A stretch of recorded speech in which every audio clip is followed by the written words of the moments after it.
You keep seeing the same video in your feed. A woman in her car crying into the camera because real life just punched her in the face. Sick kid, broken car, overdue bills, no one to help, and a phone recording all of it. At first, you feel bad for her, but a part of you is thinking, why does this feel familiar? Because deep down, you know this isn't just her problem. It's a pattern. And if you're not careful, this pattern can swallow your time, your money, and your sanity. Tonight, I want to show you the quiet female problem nobody talks about directly. Not to hate women, not to rage, but to protect your gravity as a man. We're going to break down why some modern women collapse when reality hits, why you get cast as the emergency solution, and how to avoid becoming a walking life raft with a wallet. By the end of this, you'll have a simple framework to read these patterns early and choose women who actually live in reality, not in a social media movie. The hidden role she expects you to play. Let's start with the quiet script running in the background. Many women today were sold an independent fantasy on repeat. Be free, be strong, you don't need anyone, live your truth, chase the feeling.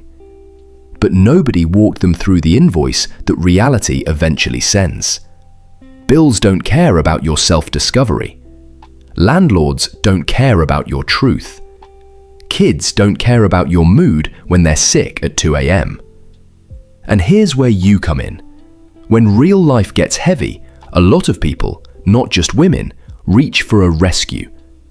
But modern culture quietly trains some women to see men as that rescue by default.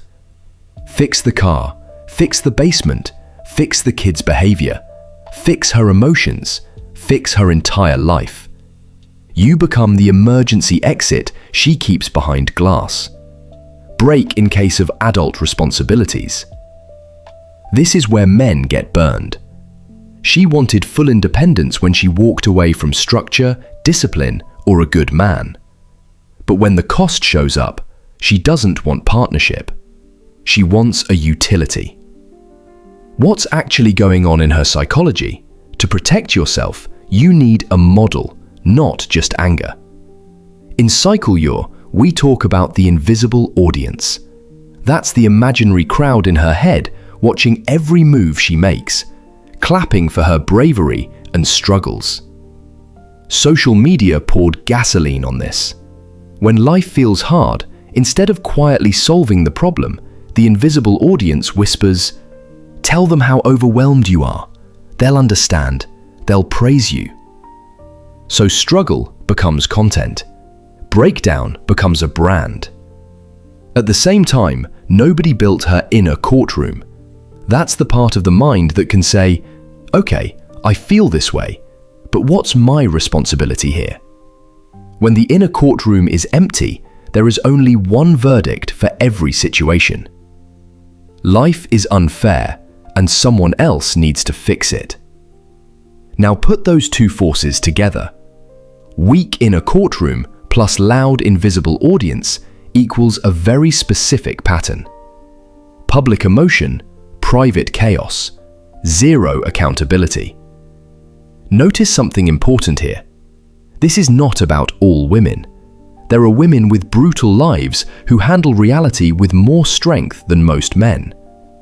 We're talking about a subset shaped by a culture that rewards performance over responsibility. How men are conditioned to play along. While this is happening, you were trained in the opposite direction. As a boy, you heard some version of, "Handle it, don't complain, figure it out." You were expected to build skills, solve problems, swallow fear, and keep moving. That conditioning becomes your gravity. So when you see someone drowning in 6 inches of water, your first instinct is to jump in. You think, if I just help her this one time, she'll calm down, get stable, and appreciate me. But remember one thing. People rarely change a strategy that keeps paying them. If chaos keeps bringing rescuers, chaos becomes the business model.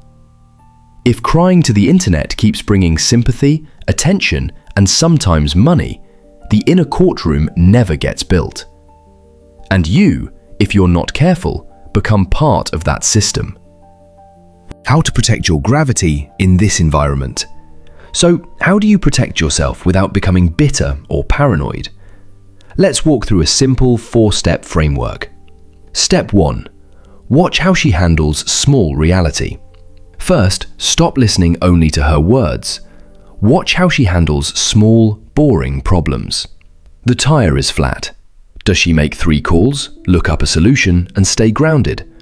Or does she collapse, film it, and broadcast a crisis over a minor delay? The boss gives feedback. Does she reflect, adjust, maybe vent a little, then improve? Or does she spiral into, they're toxic, they don't respect me, I'm a victim? Her reaction to small reality is the trailer for how she'll handle big reality.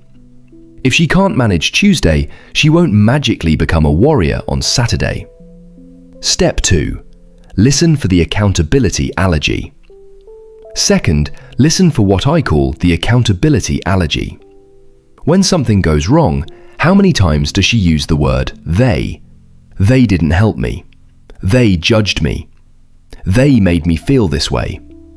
In a healthy inner courtroom, you'll hear both sides. Yeah, this person was unfair, and here's what I could have done better. When you never hear that second half, you're not dealing with bad luck.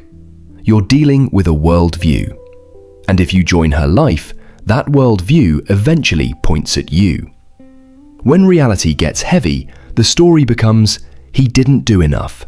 He failed me. Step 3. Practice new masculine silence.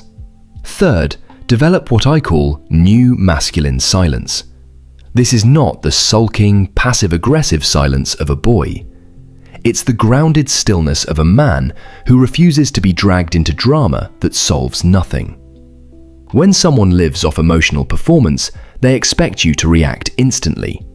Text back paragraphs, defend yourself, rescue them, redesign your whole life around their feelings. New masculine silence does something different. You breathe. You listen. You ask yourself in your inner courtroom, is there an actual problem here, or is this a performance? Then you respond with calm boundaries, not frantic rescue. Sometimes that silence will make the chaos louder for a while. But it also exposes who actually wants solutions and who just wants a constant emotional stage. Step 4. Choose women who live in reality. Finally, aim your gravity at women who live in reality. Not perfect women, not emotionless women, but women who can sit in the discomfort of life without immediately selling tickets to the show. Look for quiet competence. The woman who solves problems off camera. The one who admits, I screwed that up, and then adjusts. Ask yourself simple questions. If I got sick for a month, could she hold anything together? If everything got more stressful, would she partner with me or turn me into the villain? When you start screening this way, everything changes. You stop feeling like the only adult in the room. You stop trying to rescue people who are committed to drowning. You start building with someone who respects the weight of real life as much as you do. The man who doesn't get pulled under. The deepest shift here isn't about them. It's about you becoming a man whose gravity doesn't get hijacked by other people's chaos. A man whose inner courtroom is active every day. Where am I responsible? Where am I enabling? What pattern am I rewarding? A man who can be compassionate without becoming a crutch. Because yes, life is hard for everyone. There are single mothers doing heroic work in complete silence. There are women who carry more than most men and never ask for applause. Those women exist and they deserve respect. But there is also a loud culture of self-inflicted chaos dressed up as oppression. And if you don't learn the difference, you'll spend your best years paying for someone else's refusal to grow. Your job is not to fix the entire system. Your job is to build your gravity, grow your competence, and choose where your energy goes. When you do that, something interesting happens. The dramatic people fade away because you stop feeding their loop. The grounded people start recognizing you because your energy matches theirs. And real partnership, the kind built on mutual responsibility instead of mutual drama, actually becomes possible. So the next time you see a crying in the car video, pause before you judge or rescue. Ask yourself, is this a human in real pain doing their best, or is this the invisible audience running the show? Then act from your gravity, not your guilt. I want to hear from you. What patterns have you seen in your own life, family, or relationships? Where did you ignore the red flags because you wanted to save someone who refused to save themselves? Drop your stories below, because the more we name these dynamics, the less power they have over us. And if you're ready to stop being a background character in somebody else's drama and start becoming the man of your own life, you're in the right place. Hit subscribe, stay in the PsycheLure orbit, and I'll see you in the next video.